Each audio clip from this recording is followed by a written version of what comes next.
So you're 16 years old, you're gay, and you moved to Georgia in America as an exchange student. What happens next? Well, I was originally planning when I did the whole application to move to the USA. I wanted to be in California, Florida, maybe New York. I end up in Georgia in a tiny town, not even in Atlanta, but like in this tiny town. And I was completely on my own, like no family, no friends, nothing. I was just a 16-year-old kid plucked from London, boom, small town America, gay kid, couldn't say anything about who I was. And I was like, oh, fuck, what have I done? I went from being in London, gay pride, with 250,000 gay people to being in a tiny town where you were literally surrounded by religious nutcases who throw the Bible at you if you dare say anything against it. And I was like, what have I done? I'm trapped now in this place for a year. It was quite a scary experience, to be fair, but one that changed my life forever. If you ever have the opportunity to live in another country and experience a different culture, no matter how bad that experience is, do it, because you will learn so much about yourself and the world in that experience. So I'm a 16-year-old kid. I'm going to high school in America. And I was like, wow, this is just like TV. It was just the stereotypical American high school. You had your jocks, you had your cheerleaders, you had your freaks and weirdos that everybody hated. But you had freedom of expression in some degree because you were allowed to wear whatever you wanted to school. In England, you had to wear suit and tie every fucking day. It was horrible. But in America, I could wear whatever I wanted. And I was like, this is awesome. So I made friends really easy there because I was the crazy exchange student from London, so everyone liked me over there. It was a totally different experience of being hated by everyone my whole life to suddenly everyone loving me and wanted to talk to me and interested in what I had to say. As long as I was careful what I said and I didn't come up with anything slightly gay, then I was okay. I was accepted by everybody. But one of my friends took me shopping and I bought all these crazy bright colored, like glittery, sequiny things, and I just dressed in whatever crazy stuff I wanted to every day. And I got known for being this really weird English kid. Um, but there was like no way I could come out as gay. There was nowhere for me to go. I just felt trapped and alone again. Although I was not hated by everyone, it was still a really imprisoning thing for my mind again, because my mind had just come out of its closet in London, and then all of a sudden I'm back in again. And that's it, I'm stuck. I can't say anything or do anything without fear of being attacked by some Christian fundamentalist. I can't live like this again. Like, I've lived too many years in this brain prison that I had to build to protect myself. I can't stay there anymore. The family that I lived with, they were really friendly people. It'd be nice to speak to them again if they're still alive. Probably not now. It's a long time ago. But yeah, they had a son who lived in the house in the basement, and they had another exchange student from Germany in the same house. So it was a big group of us, and it was not a bad family environment. I suppose it was in a way better than my dad. He was almost never there when I was a kid. So having an exchange family that were there, and they looked after me really well, and they helped me out with everything. It was okay, but still I'm in this mental prison, not being able to be honest about who I was. And I discovered the internet. The woman who was my host mother, she was learning about coding. She was doing JavaScript, and I was like, "What's JavaScript?" So it's an internet language. What's the internet? So you don't know what the internet is? I was like, no, what's the internet? Oh, and she showed me. So you basically you call this number from your computer, and it connects you to all the computers in the world that are connected on the network, and you can talk to other people through the internet, and you can look at websites and read stuff and download pictures. It was all pictures then because it was 56K modems. There was no video back then. But I was just like, you mean I can just go on the computer and I can talk to other computers all over the world? So yeah. Straight away I got on the phone to my mum. Mum, can you buy me a laptop, please? Please, please, I need it for school. I need a laptop for school. Please buy me a laptop. So my mum sent me some money and I bought my first laptop. It was a Pentium 133 megahertz processor with a floppy disk drive to load Windows 95. It was like my whole world just changed. I had the internet and I could find other freaks like me. But because there must be other weirdos that are autistic and gay, but they're hiding. They're all hidden in the underground. They don't come out because of the sensory issues of being out in big loud gay bars and stuff. For a lot of gay people, autistic gay people, that's too much of an environment that's overstimulating for them. So some of them don't go out at all. They don't socialize, but they sit on their computers and they talk to each other. And I found underground communities online. And I was like, there are other people like me. I'm not the only person who stims. I'm not the only person who has these thoughts in my head. That I'm not the same as everybody else. But I still didn't have words for it. I didn't know what autism and ADHD and neurodevelopmental disorders and all this other stuff. I didn't know anything of that back then, and there wasn't even much online about it then. But I had this way now where I could talk to people, and I started to find communities, find people, and talk to people online. And I started to feel, okay, I'm not, even though I was alone in my head, I couldn't talk to people about what I was thinking. At least I could go on the internet and meet other people that had the same thoughts as me online. So it was a little bit of a relief that I could at least say stuff on the internet that I couldn't say in real life. So I'm online, I'm finding communities and stuff, and the son of the host parents said, do you want to come and see the Rocky Horror Picture Show? I was like, what's that? Never heard of the Rocky Horror Picture Show. And he's like, you've never seen Rocky Horror Picture Show? I was like, no. What is it? I'm not going to tell you. You've just got to come. You've got to come with me tonight and you'll love it. And I was okay. I don't know what I was getting myself into. It starts at midnight. I'm like, midnight? Who goes to the cinema at midnight? That's weird. So, and I was like, am I allowed to go? And they said, yeah, no problem. You're with Damien. He'll look after you. Don't worry. You can go and see the film. And I was like, okay, well, let's go. So I get to the theater and there's all these people dressed up in weird costumes. And I'm like, where am I? What is this place? And they start the film. And there's people on the stage in front of the screen, and they're acting out the film on stage as the film is playing in the background. I was like, this is really bizarre. What's going on? And just before they start the show, everyone who has never seen the Rocky Horror Picture Show had to go up to the front, and they lined us all up, and they were like, what's your name? Chris. What's your sexuality? And I was like, and he's like, okay. Next one, I just froze. I couldn't say the words. And and then they were like, are you a virgin? And I'm like, yes.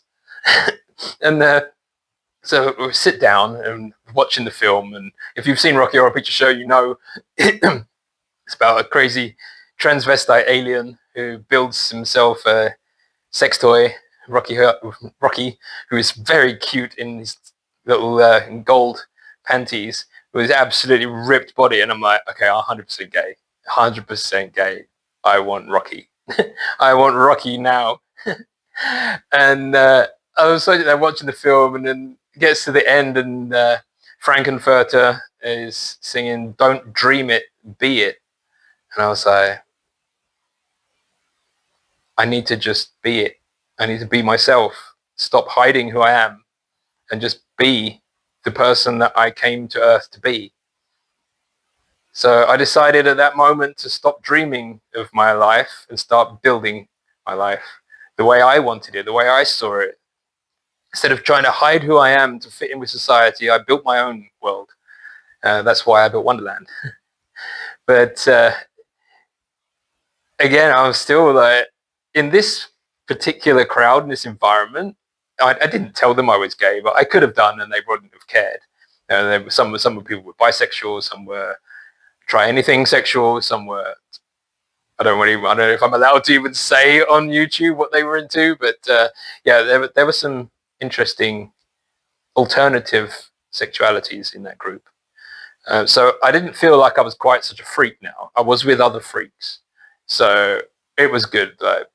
We used to go to a restaurant after the show at like 3 o'clock in the morning, and they'd be like squirting cream in their nipples, and also it was a wild crowd. But it got me out of my shell a little bit, and I had that release at the weekend. Like at school, I had to be pretend that I was normal, but at the weekend I could be a little bit crazy. So I even got a costume, and I at one point played Frankenfurter. So I might, if I could find the photos, I'll put some photos in the video so you can see what it was like. But yeah, at school it was a bit weird because I couldn't say too much because of the Christian fundamentalism. But at that time I read a book. It was written by Dean Hammer. It was about the research into the possibility that there might be a gay gene. Is there a genetic link to being gay? And I was intrigued by this because I'm a scientist. I like learning about science. So I got the book and I'm reading it, and it was a research project on twins and whether if they were fraternal twins or if they were identical twins, what was the relationship between if they were identical twins, were they both gay or both straight? And if they were fraternal twins, was one gay and one straight? And they used this project to try and find a genetic link. And it came up with a theory that there was a gene on the X chromosome, Q28, that was part of the one of the reasons for people being gay and straight, leading to different. They sort of describe different brain structures in the hypothalamus, and lots of other stuff. It was a really interesting book. I think it's been debunked by other stuff in recent times, but at the time it was quite groundbreaking. So at school, I did a presentation to the class in my English class and my politics class about the theory that there could potentially be a genetic link to homosexuality, and it's not a choice, it's something you're born with. Because at the time it was always a choice and you're immoral and you're going to hell if you choose to be gay. Well, I didn't choose to be gay. I was just gay. And why should I be burning in hell for the way God made me? If God made everybody, then God made me the way I am. And why would he do that and then dismiss me as evil and send me to hell to burn in for all eternity? Like, that just didn't make sense to me. So I did this presentation. I'm talking about this book, and it was a way of me being able to say the words without saying I'm gay, but at least to be able to talk about it and get a kind of a general view from the other people about their beliefs and things like that. In the English class, people were quite supportive in that class when I did the presentation, and I didn't get very much hate. But when I did the same presentation in politics, I did AP politics, and we'd quite often have debates in the class. They'd split the class into two halves, and one person would be for whatever the topic was, and one group would be against the topic, and you'd have to debate whether being gay was a choice or not. And I was like, okay, now's my time. So I was on the side of the room that was being gay is a natural part of human evolution. It occurs in multiple species. It's not a choice. It's just an innate part of biology. And then the other side of the room was, it's a choice and you're going to burn in hell. So one of the girls in the class, it was actually quite funny at the time. because I was quoting things from this book, and I was like, in this book, they've done this research, they found this potential link to a gay gene, so you're born like it, you don't choose it, and it's like, just because it's written in a book doesn't make it true. And I just replied with one sentence: the Bible is just a book. And the look on her face, she was like, how dare you say something against my book? Bible is just a book. Science is based on literally thousands and thousands of people like investigating to find the actual truth in something. Whereas a book written thousands of years ago is completely irrelevant to me. Maybe it's relevant to you. And if you're a Christian and you believe the Bible, that's your thing. Go ahead. Love it. Be beautiful, be Christian, be loving and kind. Just stop hating gay people for existing, okay? Just try that. Leviticus, you should burn in hell if you sleep with a man. Fuck off. Don't care what Leviticus said. Don't give one single fuck what someone 3,500 years ago thinks about my life. It's completely fucking irrelevant. Okay, rant over. Sorry. But yes, we had this debate. It was kind of nice to be able to put my case across and get some feedback, but I couldn't come out and say I was actually gay at that point because I would have been lynched. It was not good. But I had the Rocky Horror Picture Show, and I was okay. Well, I'll pretend to be normal at school. I can get the Rocky Horror Picture Show and have my release at the weekend.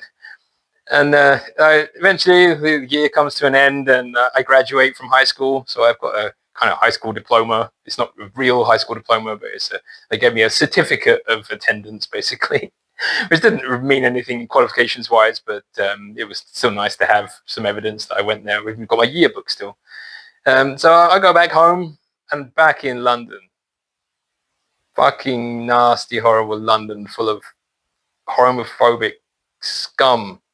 It was brutal to go back from having Rocky Horror Picture Show every weekend, like having some freedom to express myself, to all of again, I'm back in my box.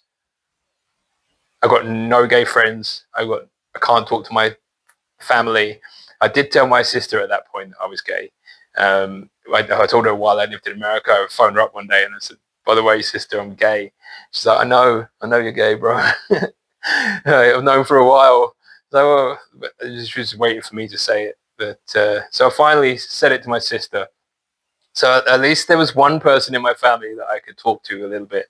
But my mum and dad, I still hadn't had the